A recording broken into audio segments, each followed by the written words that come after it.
Yes, what's good, people? It's Blunt from Dawn Gas, and we've got Buckstar with us. So we're back with an episode of The Belt.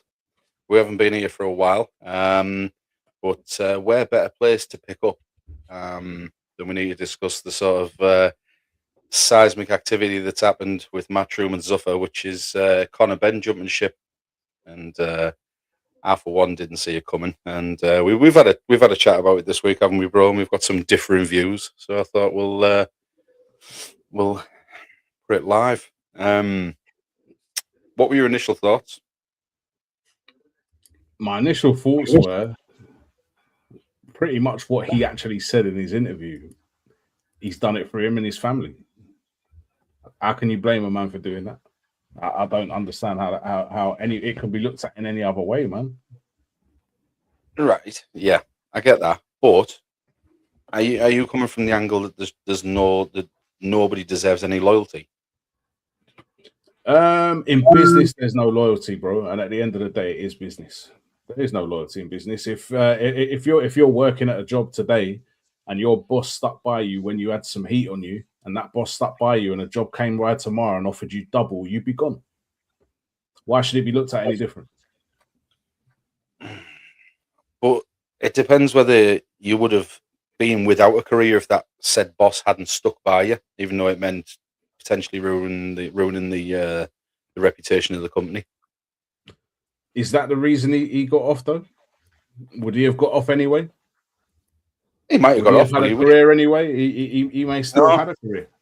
No, he wouldn't have had a career. He'd have been languishing. No one would have touched him with a fucking barge pole. Like Eddie Hearn and Matchroom went to war for him, in my opinion. They really did. You say that, but someone has touched him with a barge pole and offered him more money than he was getting with Eddie Hearn. Yeah, since he's come back and had like 3 fights, 2 mega fights against Eubank Jr. and showed that, like, obviously he was a cash cow again. Do you know what I mean? Do you think in a way that's due payment to Eddie Hearn, who, at the end of the day, he's a promoter. Yeah, if he didn't think he was going to make money out of Conor Benn, he wouldn't have backed him. Simple. He didn't think he could have made. If you look at Dylan White, and this is before any of the controversy, he clearly didn't think he was marketable and able to earn enough money out of him, which is why he was stuck as #1 contender for 3 years. And he didn't really back Dylan White in the same way. So I think when there's money involved and there's a potential cash cow there, of course he's going to back you. He would have backed anyone that's going to make him a sizable amount of money. I think he backs him. Yeah, but when you use Dylan White the example, like, it wasn't Eddie Hearn's fault that he couldn't get a title shot. That's the WBC, and like how fucking I didn't hear Eddie Hearn coming out and backing him the way he backed Conor Benn. No, because it was like he believed in Conor Benn. He believed that he was innocent. With Dillian White, what you got to remember with Dillian White, he was failing drugs tests before we'd ever heard his name. He had that one MMA fight, and then he turned professional in boxing, and he was doing well. And I think he'd won. You'll have to correct me on this, but he'd won his first 4 fights by just obliterating knockouts, and then he pissed hot. And it wasn't like just pissed hot like a bit of computer or have you. It was pissed hot like literally like Big Baby Miller pissed hot. Like if that's the case, Eddie Hearn should have never gone near him in the first place. The fact that he has gone near him in the first place kind of eradicates that part of the argument. Well, so you're damned if you do, you don't. Well, no, if that's the case, and you know, that's why Dylan White isn't being backed and stuff like that, he should have stayed away from Dylan White in the first place. But he didn't.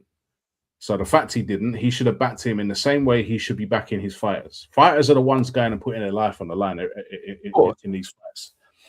Out of the 3 failed tests, so there was one before he was ever anything to do with Matchroom or Eddie Hearn, and then there was one when he was chasing that title fight and he chose to fight Oscar Rivas, and there was adverse findings, and I believe he got cleared of that, and that's when Eddie Hearn came out and backed him, and he was like, look, like, we want to get all these samples taken, he's assured me he's done now, blah blah, and he got cleared of that one. The third fail coming up to the AJ rematch, that was just like watertight. That was done and dusted. And there you go. There's a ban. Like, you can't, like, you've got to think about like promotion, like the way heads are looked at in boxing. If you back someone when people know they're guilty and it's obvious, then you're potentially backing you're backing the notion of a fighter getting killed in the ring because of cheating. Do you know what I mean? But if you believe your fight is innocent and you back him and it gets proved innocent, then what's wrong with that? Okay, let's go back to Conor Benn, yeah. let's say that's the case with Conor Benn. He's backed him. He believes he's innocent. He's proven innocent. Conor Benn has then gone on and had 2 very big fights that Eddie Hearn got very well paid off. So what? Because he backed him, he's going to have to hold him to ransom for the rest of his career. Like, come on. No, he's not holding him to ransom. It's supposed to be a team. I tell you what, watch this first. Saying, but that's the reaction that people are giving. It's like, oh my gosh, how could he turn his back on Eddie Hearn? Maybe he hasn't turned his back. He's just seen an opportunity that was too good to refuse, too good to turn down. It's a short career. You know what I mean? It is a short career. You're right. And similarly in football, obviously, when these managers and players get offered these massive moves, like when you look at all the players that went to China, all the players that went to Saudi, and that was only for that. Do you know what I mean? It wasn't to further your career, because you're not going to further your career in Saudi or China. I don't care what anyone says. But you know what it is as well, yeah? If Conor Benn had lost a couple of fights and he'd lost a couple, Eddie Hearn would have discarded him as quickly as he backed him, and no one would have said a word. Yeah, so while you're in it and you got an opportunity to make that kind of money, take it. That's what I would say. Take it. Yeah, when you think about what you put on the line, when you think about the sacrifice and the time away from family, when you're thinking about all the traveling, when you're thinking about all the rounds and all the punishment you're taking for potentially 12 rounds each fight, you got to take what you can take, man. Like, you know, when you're in that ring, there's no one else there to back you up. You're in there on your own. So but someone you should know your worth. You should know your worth, and if you think that's what your worth is, then go for it, man. Why didn't Eddie Hearn match it? Someone he believed in so much. Well, what you got to think is, like, Eddie Hearn knows the boxing game more than Dana White does. Yeah, we'll get on to Dana White later in the conversation, and I think the offer that he's made Conor Benn is fucking stupid, and I'll go through my reasons for it. But look at Eddie Hearn offered him a new contract when he had that dodgy draw. You know what I mean? He was flying, he was blasting everyone away, and then he fought someone who was essentially less than a European level fighter, and he struggled with him. And then Eddie Hearn offered him a new contract, and the first fight on that contract was a rematch to right the wrong. Let's just watch this first and tell me what you think. All right, go on. This is Conor Benn talking after he's been exonerated, so to speak. Right. My loyalty to Eddie, to the zone, to Matchroom, you can't teach that. You know, I'm grateful for the way they've stuck by me throughout this. I'm grateful for the way they've supported me, and I know where my bread's buttered. You know, I'm well looked after at the zone, well looked after at Matchroom. What, get paid double elsewhere? I mean, if that can even happen, get paid double elsewhere, my loyalty would still stand with Matchroom. You know, I've literally extended my contract. You know, so people go, oh, why would you do that? Why did you do that? You know, this is there and that's there and that's there. The grass is never greener. You know, what matters to me is the way they've stuck by me. Eddie taking a beating for the past year, his own match, and taking a beating, you know, as much as I have as well on social. So, you know, I look at that and I go, Joe, someone who can fight my corner when really they didn't have to. You know, loyalty goes so far with me. Ooh, thoughts? Okay. My thoughts are, it's easy to say these kind of things. At the time, obviously, he did feel that way because that's what he was saying. Hold on, you asked my thoughts. Let me give you my thoughts. Go on. But when the money is in front of you, okay, your priorities change. Because I'm telling you now, I'll give you the same scenario I gave you earlier. You had a manager in your workplace who backed you to the hilt when you could have been out of a job, and he backed you and stood by you. And then a year, 2 years later, another company comes along and says, boy, you can earn three times as much with us. You're not going to go. You're not going to go because at the end of the day, this is his job. Okay, he feeds his family with. Now, and my thing is this, yeah, boxing, everything can change like that. He could have a fight that injures him to a point he can't continue. What, is Eddie Hearn going to be paying his rent for the rest of his life? No. He's thinking about his future. He's thinking about his kid's future, and I'm not being funny. I don't care what anyone did for me in my life. They are never, ever going to come before my son, for example. And he's thinking about his kids at the end of the day. So that's why I don't blame him for changing his mind, man. Like, money changes things, bro. You know, money changes things, and that's basically what happened there. He got a whiff of that money and thought, actually, am I ever going to get this opportunity again in my life? I don't know it. It's not guaranteed. But boy, yeah. My camera. I don't know what's going on with your camera. It's just disconnected. It said it's retrying, but I can still hear you. Sorry. But like, I know what you're saying. Like, but you're coming from a selfish perspective there. If you forgive me for saying that, you're just thinking about your pocket. Do you know what I mean? Mm-hmm. Whereas you have some loyalty. Do you know what I mean? Because, like, do you know what? He hasn't even got any loyalty to himself. He's gone back on his own words from less than 2 years ago. It's you would have done the same thing. Like, you would have done the same thing. You would have done the same thing. I'd have done the same thing. 100%. 100% you would. 100%. Everyone says no until the money's in front of them, and they see how much money they can actually make, and that opportunity may never come back again. Boy, and you see how in sports in general, how quickly careers can be ended, and you turn that down. How are you going to look your family in the face again after that? Low is one thing. Like, I'm not saying the way he handled it was the best, and if it is true that he's not picking up the phone to Eddie Hearn, okay, that's something that maybe he should have dealt with differently. But in terms of taking the deal, it's a no-brainer. Like, it's a no-brainer. I'm sorry. Nah, do you know what? I'm big on loyalty, me. I really am. And, like, yeah, I get it, professional sports, and it's a short career and that. Like, I don't like it whatsoever. Right, I'm gonna just jump out and jump straight back in, mate. Just bear with me 1 second, all right? No worries, man. No worries. I don't know what's going on with this. I have to try and reconnect the camera. Just one second. No problem, bro. No problem. But nah, we'll get to some other stuff in a bit. But we can talk about whether it's better for his career or not. That's another matter. You know, is it better for his career? Maybe not. Career-wise, it might not be a better move. But financially, it's definitely a better move, man. It's definitely a better move. And it's like, you know, when people were saying before, how come? Remember, I know it's slightly different, but it came up before where we were talking about Eddie Murphy. How come he never did any more stand-ups? Man, he saw the dollar signs from Hollywood. And it would have been stupid to stay loyal to the comedy circuit when Hollywood are looking to give you generational wealth. A chance you may not see again. It can't really work that way, can it? Because obviously what you're talking about is like it's two different vocations. Do you know what I mean? Like, I could understand if it was like he'd gone from boxing, MMA or football. Do you know what I mean? But you can't really compare that for me. I just think that, like, look at this might be a bigger payday than he's had off Matchroom. No, it's the same thing. It's entertainment, bro. It's the same thing, man. Entertainment. It might be a bigger payday, but it's not like he's starving, is it? You know, like, he's not going hungry on the fucking money that Matchroom are giving him. And like you're saying there about paying your rent, like you say, they've been, like, Eddie Hearn has been personally supporting his pocket whilst he's had no income, but he's had all this trouble going on the last few years. He's had that back tenfold after his last two fights, mate. So yeah, great, but he's had that back tenfold in the last two fights. You need a promoter to make these fights, to make these paydays. These fighters can't promote these massive events themselves. They don't know how to book a fucking stadium. And promoters are paid well for when they do that. They're paid well. It's not like they're doing it for free as a favor. They get paid.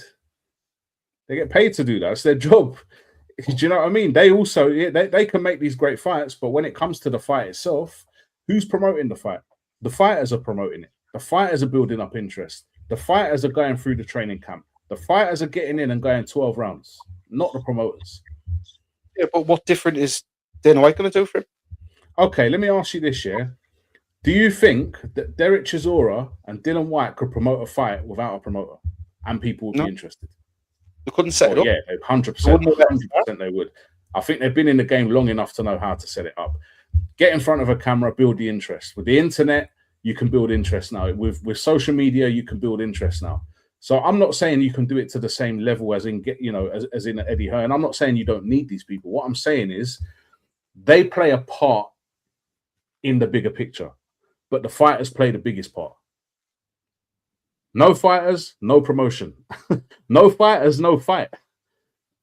Yeah, I get that. Yeah, like, no ring, no fight, no stadium, no big payday, no TV network, no massive pay-per-view. Check. It's all symbiotic. It all works together, and everyone plays their important role. Now, obviously, I think promoters are probably the least important part of the whole thing. But just because we've had some scumbag promoters from over the years, your Don Kings, your fucking Bob Arum, who's probably the worst of all of them. How much did Pacquiao take him to court? He was just shaving money off Pacquiao. Like you owed him like something like $4 million that he hadn't paid him. The one thing that everyone always said about Eddie Hearn and Matchroom, you never struggle getting your money off him, whether you're fighting on their card, whether you're fighting their fighter, or whether you are their fighter. Tony Bellew said himself, didn't he? He said, like, so when Eddie had formed me about a fight, he's like, I don't even need to see the contract. He goes, I just say yeah. He's like, send it over. Yeah, but you don't get a pat on the back for doing what you're meant to do, because you're not going above and beyond. You owe someone money for a fight, pay them. But it would have been really easy to just fuck Conor Benn clean off, because it looked like he was guilty. We still don't know he's innocent. You had like the fucking and it never got permitted. Then you had the WBC coming out and said, "Oh, it's because he ate 50 eggs," and then Conor Benn went, "No, I never." You know what I mean? Like he was fucking like Paul Newman out of fucking Cool Hand Luke. Like, no, I never ate 50 boiled eggs. Do you know what I mean? That's just the fucking thing that the WBC are trying to put on it, because they've got him lined up as like a future champion. They like the cut of his jib. He's their style of fighter they like to promote, like explosive, like Canelo, like fucking Wilder. They have their own like that. They have a type. Do you know what I mean? And they're like, right, him there, yeah. And I'm sorry, but when Eddie Hearn's standing by, you heard Conor Benn say there, the shit that he's took, and the shit that Matchroom took, and the shit that Eddie Hearn took, and all the grief, right? And then he's basically, like you say as well, yeah, it's a private matter amongst fans. I don't know whether Eddie Hearn should have came out and said this, but obviously he said himself he's devastated, he was hurt, and you say some shit you shouldn't when you're genuinely upset. I've got no issue with him feeling that. Beyond business, they're friends, and when he's saying I've lent him hundreds of thousands of pounds when he's had no income coming in, do you know what I mean? That's you true, owe but again, that is true, and that's a big thing to do. Homeless if it wasn't for the 100,000 that I give you 2 years ago, young Griff. That's true, and that's a big thing to do. But in the last 2 fights, he's paid him back tenfold. Okay, he's earned that money back. He's paid that money back. Okay, by far, Eddie Hearn's done it because he's an asset, because he's going to make money out of him. Okay, and he's made that money out of him, and he's made big money out of him. Let's get that right. It's not like he gave him that 200 grand and then he went off into the sunset and that was it. No, he's gone out and put his body on the line in 2 other fights, going up how many weight classes? Do you know what I mean? So no, he's made that money back. He's just got a 1 weight class from 154. It doesn't matter. He walks around at 161. You know what I mean? It didn't exactly bust him. It's not fucking poor Chris Eubank Jr. I think he's having a fucking transplant. What wasn't his last fight? What was his last fight? What weight class before? Wasn't it 147 before Eubank Jr.? He's done it. Was he at 154? Okay, my bad. I thought it was 147. But now he's like starting to make noise. Like now, Josh Kelly from Sunderland is a champion. He's like, oh well, go and fight Josh Kelly and whatnot. But look at getting onto this. That's a different subject, and we can talk about that. No problem. Well, we're gonna now look potential path with Zuffa. Right, because I don't know if anybody is. I didn't feel compelled to watch the shows they've done. Right, dreadful, and I mean dreadful. Like I don't know where Dana White is finding $15 million to pay Conor Benn for whoever he's fighting on whatever platform, whatever station, whatever network, in whatever stadium, when he can only find 1.5 for Conor McGregor's and John Bones Joneses and people like this. It's because he's got a monster backer right now. That's why he's got a monster backer. And apparently, what I'm hearing, he was coming from anywhere. I was reading though that the actual amount that he's got at his disposal for the people in that stable is like it's over $1 billion. So he can afford to do it. $1 billion budget. Whether it's right, but I'm not saying that's for one fighter. I mean for for the project. For the project. DAZN done it with Eddie Hearn. When Eddie Hearn turned around and said, at the end of the Sky Sports deal, I'm now going with DAZN. Basically giving me a fucking blank check to just sign the best fighters I possibly can. And he went straight out and offered Canelo a deal and and he pulled it together. and what Eddie Hearn done at the start has turned DAZN into, for me, the primary boxing broadcasting outlet in the world. Listen, like that. British promoters have put taken boxing to another level. Let's be honest, okay. But the biggest fights have been when Turkey's been involved, mate. He's managed to get the biggest fights going. So I have no doubt that he will be there pulling the right strings, if you get me. Whether it's going to be a better career path for Conor Benn, that's a different discussion. And I don't think it's a better career path, as in for his legacy and his career. I don't. I also don't think he's as good as people think he is. I genuinely don't. And if you look at it, who has he fought? What's his biggest win? Chris Eubank Jr. Has Chris Eubank Jr. ever been a world champion? No. Not as long as I've never. Exactly. So you can see the levels, the difference in levels when you're talking about other fighters of the same weight class. I don't think he's as good as people say he is, but that even more is a reason he should have taken the money because he isn't as good as people think he is. I see what you're saying, right? So, like, obviously, when he's with Matchroom, right? Obviously, Matchroom have never struggled finding fights with, top ranked fighters or Queensberry fighters, any other promotion, major promotion, right?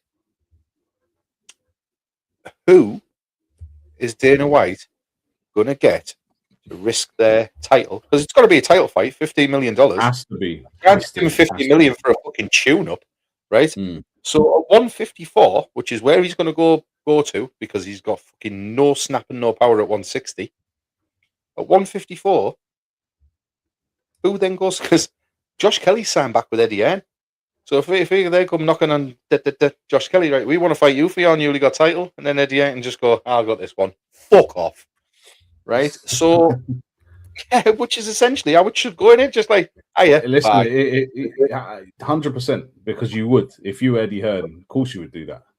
So what's he then going to do? Because Ryan Garcia's just won a title now at 147 off Barrios, right? Mm-hmm. On Saturday night. Beat the brakes off him. Wasn't even close, right? I think Conor Benn, Garcia, good fight. Real good fight. He then has to go back down to 147, which I think he'll probably find easier than he's alluded to. But how did Zuffer manage the whole Ryan Garcia promotional situation? How do they get him to bring his title as the A side to the Zuffer event, where the challenge is guaranteed a 15 million pairs? Well, you'd have to pay, obviously. Well, no, again, this was something I was watching earlier, and let's say you pay double to Garcia, there's still but there's still plenty of money left in the kitty for that project, bro. They can do it. Yeah, I get what you're saying, but they're not just going to pay another promotion's fighter 30 million just to get him on there. They'll scramble around looking for other options. Possibly. I mean, my suspicion is, I think Eddie Hearn will look at the situation and think, right, can Josh Kelly beat Conor Benn? I think it's a tough one. I think it's close. I think it's close. I think he can. I think Josh Kelly can beat Conor Benn. He's got speed. I also think that Conor Benn could beat Josh Kelly. I think it's a good fight. I think that is a good fight. I think it could go either way. If I was to give anyone the advantage, it would be Josh Kelly. I'd have to give him the advantage. But like I said, I don't necessarily think the move is better for Conor Benn's career and legacy. I don't. So it's a cash grab, innit? Yes, 100%. And what do you take to your grave? Your legacy, or what's left in your bank when you finish spending? Mate, when you go to your grave, you don't take nothing with you. Not legacy, not nothing. You don't. Bro, you're in your grave. You're in your grave. You don't know what people are saying about you. Yeah, do you know what I mean? It's. You love the thought. But what would you rather do? What would you rather do? And be honest with me now. You got a family. You got a wife. You got kids. You rather leave them a legacy, or you rather leave them with millions in the bank so that for generations they're okay? What would you rather? I'm happy with leaving money behind.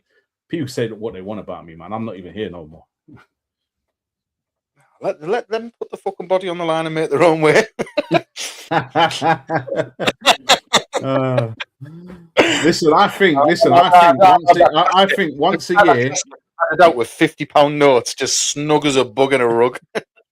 I think once a year, I think the promoters once a year or once every couple of years should put their life on the line and get in the ring and have a scrap with each other, just so they can actually ground themselves and see what these guys put themselves through. Go through a training camp and all that. You got a comment there from JD, by the way. JD's left a comment for you. Look, where are we in the comments? There it is. Let's have a look. What's he saying? Garcia dustbin. You know what? I think he does as well. I don't fucking disagree with you, Jay. I really don't. I think like that left hook is probably not only the best left hook there is in the sport at the moment, but for a long time. I really do. And I think what was beautiful, I don't know whether you've managed to see any of the Barrios fight at the weekend, but like they were calling him a one-trick pony, weren't they? And basically saying that like all he's got is this left hook. So he walked straight out, cracked him on the top of the head with a right and put him on his ass in the first round. Do you know what I mean? I think he's a different level, in it. There's levels, man, and he's levels above Ben at the minute. Just look at Ben's resume. He hasn't built himself up to that level yet, in my opinion. Beating Eubank Jr. is not building yourself up to that level. I'm sorry. You know, a guy who's an okay fighter, but never been a world title, never held a world title, never will hold a world title. I mean, you know, he's got limits himself, and that's your biggest win. You're not on the same level as these guys. You're not on the same level as Devin Haney. You're not on the same level as Garcia. You're just not.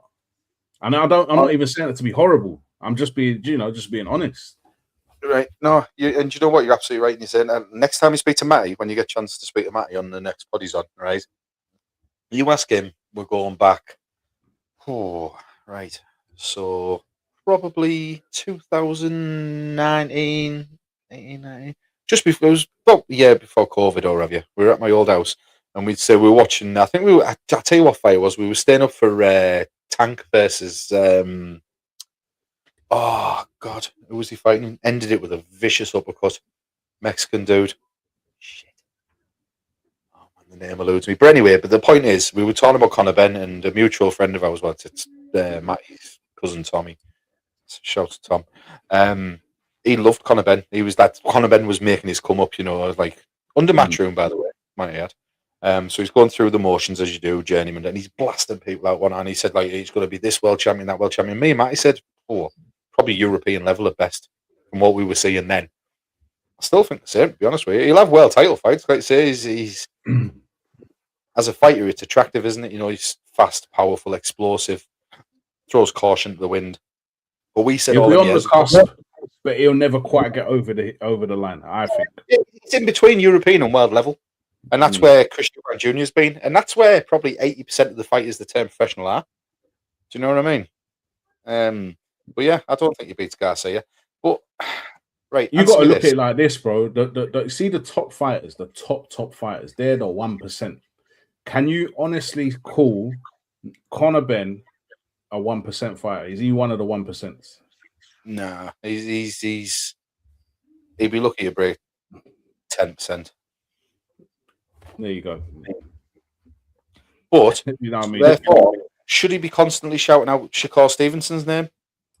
Because obviously Shakur Stevenson's now a four-weight world champion, and the most recent belt he's won was it at 140. Do you know what I mean? And when he's shouting, he's coming in the ring after he's just won another world title at this level. He's basically made Teofimo Lopez look like a rank fucking amateur. Couldn't lay a glove on him for 12 rounds, and then you got Conor Benn with his fucking slim shady hair in, making all this noise about shouting the thing. And like you said there, you give me the rehydration clause that you demanded off. I heard that. Right? He's like, I'll fight you, and he's going, nah. Is this guy? I heard that. Has he got no integrity? But you know what? You can't blame him. You got to think. And pepper him. you got to think when you're a fighter, you do back yourself, even if you shouldn't be. You do. You have to back yourself. If you're not going to back yourself, who's going to back you? So he's looking at it like this is a big money fight for me. If I get Shakur Stevenson, that's a massive fight for me that I can put on my resume and go for it. And I back myself to go for it. Listen, he's not going to win that fight. He's not. But what's he doing? He's chasing the money. He has to back himself. Yeah, exactly. It's a money thing, bro. These are prize fights. Every boxer is a prize fight. They're all prize fights, mate. Terence Crawford's a prize fighter, but he chased greatness. Do you know what I mean? I just think he was great. I don't think he even chased greatness. Floyd Mayweather is the biggest money grabber of all time in boxing, but he also managed to marry it with chasing greatness and achieved it. Yeah, he did. I mean, he did, but I would still say he picked his opponents. He did pick his opponents well. When you're the A side, you get that luxury of being able to pick your opponents. But I don't think he chased greatness. I just think he was great. And it's the same with Crawford. I think he is great rather than him. You don't have to chase greatness because he's so good. Yeah. No, I see what you're saying, but it just seems to me that Conor Ben has to chase these fights. He has to chase these fights if he wants those type of paydays. And that's what they all want. They want the biggest payday they can get. So you can't blame him for calling these people out. But I don't think it ends well. If that's what you're asking me. Well, no, yeah, it doesn't. I wouldn't press that button. Why? I don't know. I fucking told you. Yeah, exactly. You know what I mean? But like I say, why isn't he jumping in the ring and shouting out like people that are closer to his weight? Do you know? Why isn't he thinking like, right, what I'm going to do now is see what he could have done if he'd have stuck a matchroom, right? He's had them 2 grulers against Eubank Jr. He could have just basically, if he couldn't straight away get the title fight at 147 at 154, he could have just had a couple of tune-ups and made himself look really good by taking out the top contenders below them championship slots. Just go in there and make a fucking statement. Basically doing what Dylan White did. Just go for everyone who's in the top 5. Just go for all of them. I know you're number 1 contender, but you're not getting the title fight. Like, well, you can have him from the top 15. He went, no, I want him who's number 6. I want him who's number 3. You know what I mean? I want the best competition I can to keep ticking over. He could have done that and made a statement, and then all these people in the and he would have had that opportunity. If he'd have stayed at Matchroom, he would have had that opportunity. And the fights call themselves. And he might not have got 15 million for his next fight, but he might have earned 45 over the course of the next 3. Might have. You see this? You see this? This is what I'm talking about. He might have, but he might not have as well. So you can't blame him for taking the money when it's there. And I keep saying this, and I say it till the cows come home. We all think we do one thing until the money is in front of you and it's there. Your mind will soon be thinking differently. I can promise you. It winds me up. It winds me up, mate. It does, honestly. Like, it's only because I've got no like sort of special affiliation or like Eddie Hearn or Matchroom or like nothing personal. Well, I didn't have anything personal against Conor Benn until this, but like it's just for me. Like, I love loyalty. Do you know what I mean? I like see it's like when you don't turn your back on the rungs of the ladder that have helped you climb up there. Do you know what I mean? And some fighters, they go like Canelo. Does loyalty come at a cost? There's a question for you. Does loyalty come at a cost? It depends where you're putting your cost. If you're saying like you're putting your loyalty with like I don't know, let's put it in football in terms like. Sorry, let me rephrase. Does it come with a price? Does loyalty come with a price? That's what I meant to say. Does loyalty come with a price? In some cases it would, Brad, but this is why I'm having such a hard time dealing with this processing this deal is I think he would have made the money with Matchroom. Do you know what I mean? Yeah, but we don't know that. The low promotion coverage. Do you know what I mean? If you're the next hotshot striker, and like fucking Swansea have, brought you up to the ranks and give you everything you needed. You can't turn down Man City when they come knocking and stuff. Do you know what I mean? But if it's like changes everything. If someone's come through the Liverpool ranks, and like in Liverpool have given you all this, and then it's like, well, take Trent. There you go. Trent has done Trent has done a Conor Benn. There you go. Okay, no, I don't agree with that either. He was out of contract. He can go where he wants. Why should you be held to ransom by a club that you're not under contract with? No, I'm sorry. You know what I mean? But what I'm saying is, hear me out. First of all, he's gone to a bigger club because Madrid are a bigger club than Liverpool. So I wouldn't say that it's only about the money with Trent, but that's a different topic. When I say does loyalty come with a price, it does. Because if Eddie Hearn didn't think that he was going to earn X amount out of Conor Benn, he does not back him. Okay, he doesn't. Why would he do it? He knows that Conor Benn's marketable. He knows that he's going to get potentially some big paydays out of Conor Benn, so he backed him. So you could say Eddie Hearn backed him for the money. You could say he backed him for the money. You could have the same argument. Yeah, you could do. But, right, if when all that broke and he was getting provisional bans by the BBC and stuff like that, and he wasn't out of fight, right, when all that broke, if Eddie Hearn had just turned around and went, see you later, we're sat here having the conversation about how much of a scumbag Eddie Hearn is because he's not loyal to his fighter and nothing's been proved. So the guy can't win. No, you wouldn't be able to blame him. You wouldn't be able to blame him. Not really. Not really. Not when it comes to stuff like that. No, because you at the end of the day, he's a businessman. This is his business. If he wanted to turn his back in that kind of situation, there's nobody who could have blamed him for it. Nobody. Okay, he chose not to, which more power to him. He chose not to do that. But he's had 2 massive fights out of Conor Benn since. He's made his money. Now Conor Benn's thinking about his family and his money. Come on, man. Right. Bro, would you listen? He's got a 1-fight deal. Right? Yeah, go on. He's got a 1-fight deal, right? And we've agreed he has to go and fight a champion, right? And there's some sharks in the waters where he's decided to swim, right? What happens if he gets fucking sparkled? And Dana White looks and goes, well, I've spent this other dude's money quite irresponsibly there. I'm not going to spend any more on him. Conor Benn's thinking, well, I've been paid more than I could ever dream of. Even after that one fight, I could have. Hang on. I could have been on Matchroom earning 1/10 of that and got sparked out and be in the same situation. That's what he's thinking. He wasn't in a 10th, was he? Didn't he take home something like 8.5 or 9.5 from the last Chris Eubank Jr. thing? It's still less, and Eddie Hearn could have matched it. They're called Matchroom, but they even match it. Eddie Hearn in the business way of who is he potentially going to fight? Can that fight generate the income? Like you say, you've got Turkey coming in. The reason he's going to throw 100 million at Fury and 100 million at Usyk is because it's a fucking mega fight and people want to see it.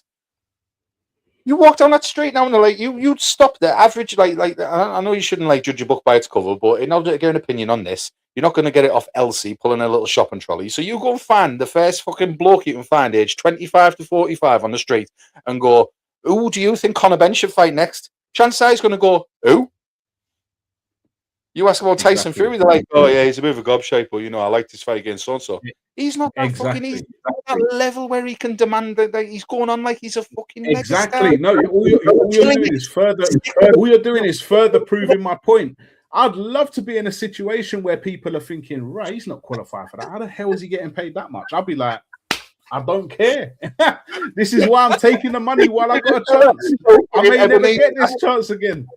You chill there, man. Right, let's have a look. Right, so the next thing I want to go on here is that, and this is one thing that's bothered me because we've had the debate about MMA and boxing with Jay-Z when we first started this project, and as much as I prefer boxing, I do like MMA and I do like the UFC, and I do have a massive fucking problem with what the UFC fighters get paid. I really do, and now I have an even fucking bigger problem with it. And I'm sorry, I can see that. Little Warrior sat there, double champion, right? Or if you're John Bones who's just fucking retired, or if you're Daniel Cormier who was double champion, sat at the commentary desk. It proves Ngannou, right, doesn't it? It proves what Ngannou was saying and why he left. What did he say about him again? It was just over money. He wasn't happy with the contracts, wasn't happy with the terms, wasn't happy with what he was being offered.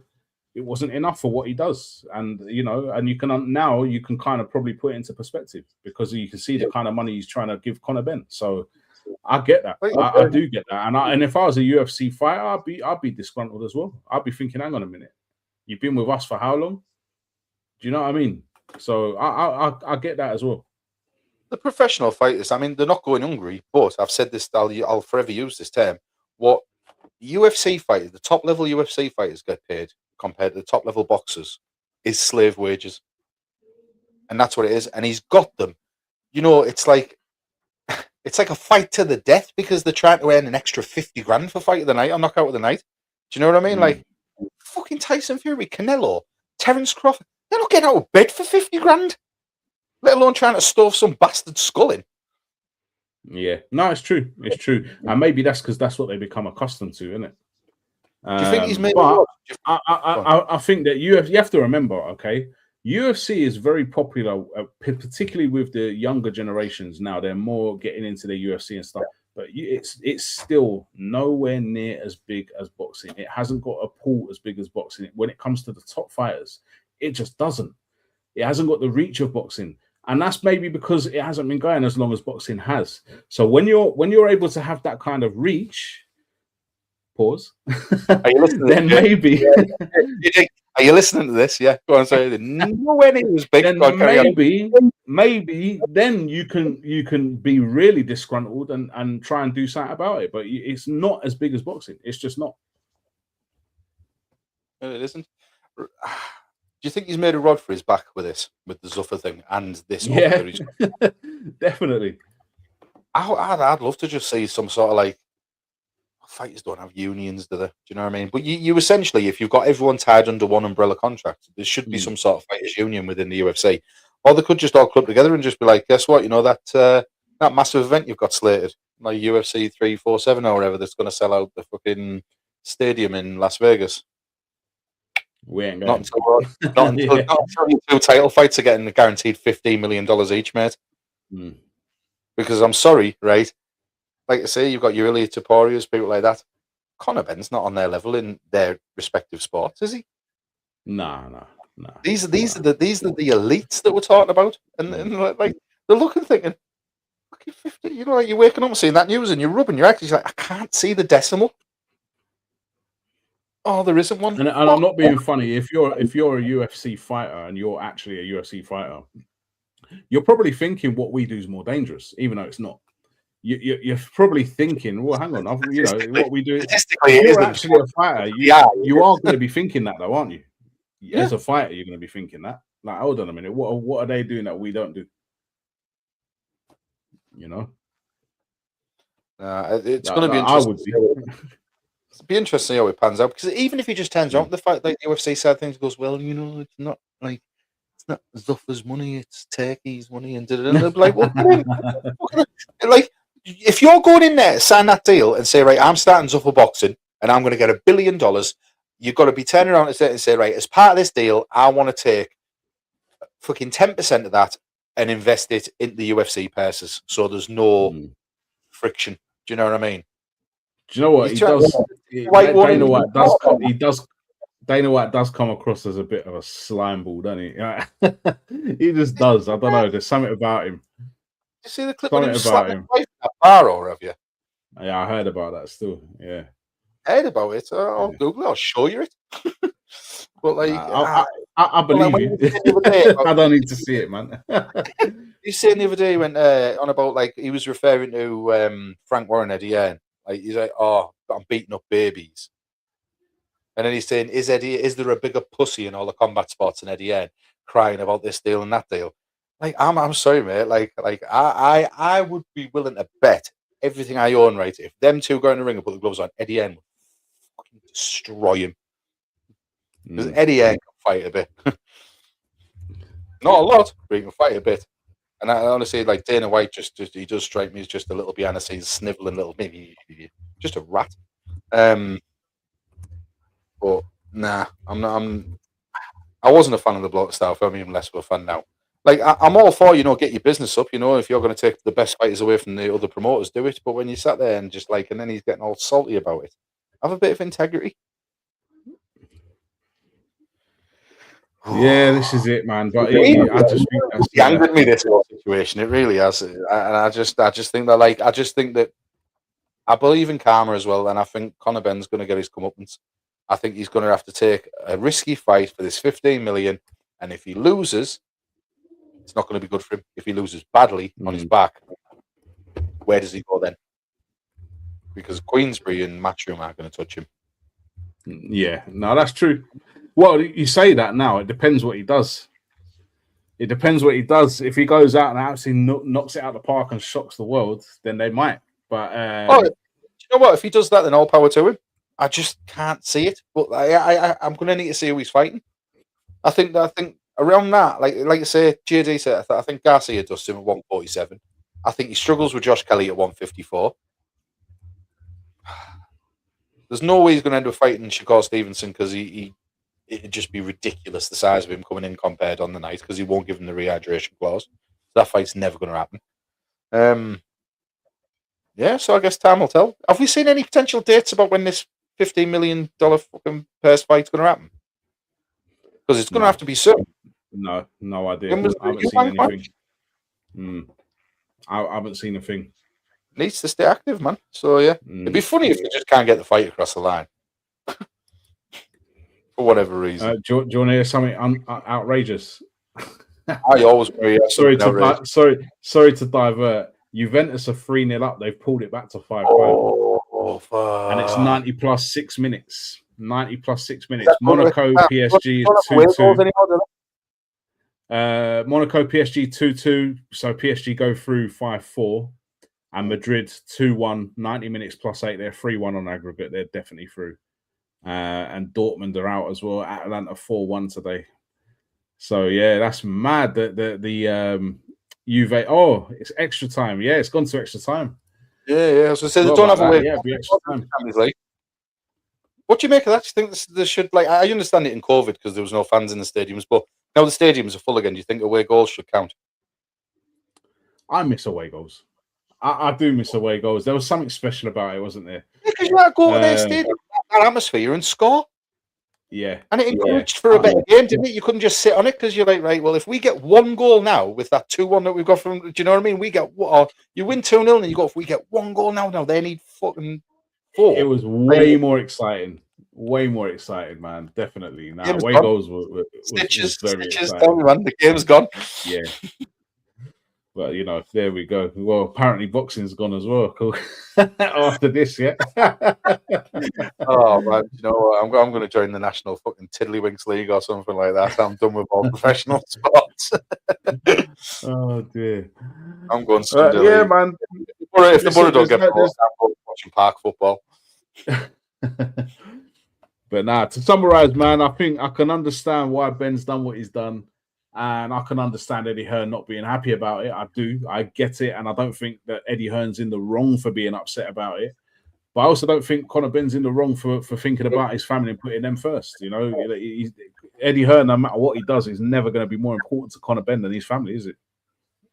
No, I'm not saying he should, trade his wife and kids and live with it. I didn't mean you suggested that, man. Shit. No, you know what I mean?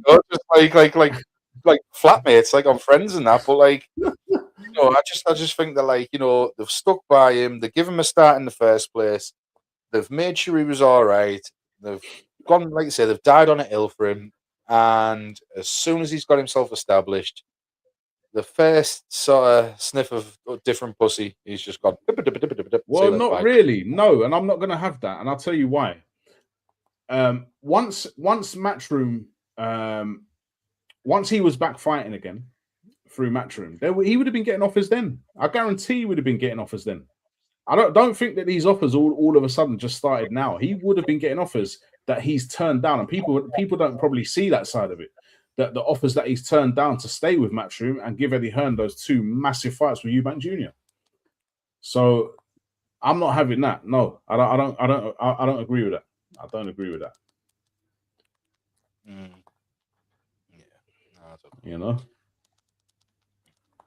I'm just wondering what this extra time is going to happen. I want it to go to penalties, man. Selfishly. That's the thing, though. Like it's entertainment business, isn't it? And we want to be entertained because we certainly used to pay enough to watch it. I don't know what you're talking about. I'm a good wholesome guy. I pay my taxes. Yeah, I pay my taxes.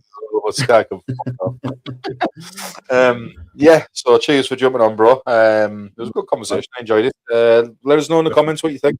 If you agree with me, you think Conor Benn's been a bit of a scumbag, let me know. If you think he's done the right thing by sort of just taking the money and running, also let us know. Don't forget to like, share, subscribe, because we need all the support we can get. We appreciate all the views, all the shares, and that. But please get on the subscription. Tell your friends, your family, show them clips. Just basically push it for us, and we won't forget it. We won't do a Conor Benn and turn our back on you. Don't be watching and not subscribing, man. Come on now. Yeah, exactly. If we get 5, 10, 15 minutes view now, you just click that little red button. You know what I mean? We're not even begging you to put turn the bell on yet. Do you know what I mean? Like them, like other channels. We just want you to subscribe. Yeah.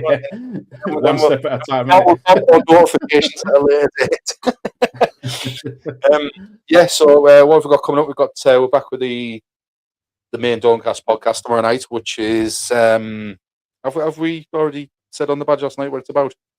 Street culture. It'll be UK street culture, and it's about we're going to be talking about basically what happens with our kids when we are, we're not raising them properly and we're not teaching them the right things. They end up getting raised by the streets. What are the repercussions of that? What can we do differently? What should we be doing as responsible parents, really? So yeah, that's what we're going to talk about tomorrow. Yep. So we'll be back 9 p.m. tomorrow night. Same channel. Keep it locked. Like I say, like, share, subscribe. I've been Blunt. He's been Buckstar. Cheers for coming on, bro. And take it easy, man. We'll go and watch that extra time. Yeah. See you later.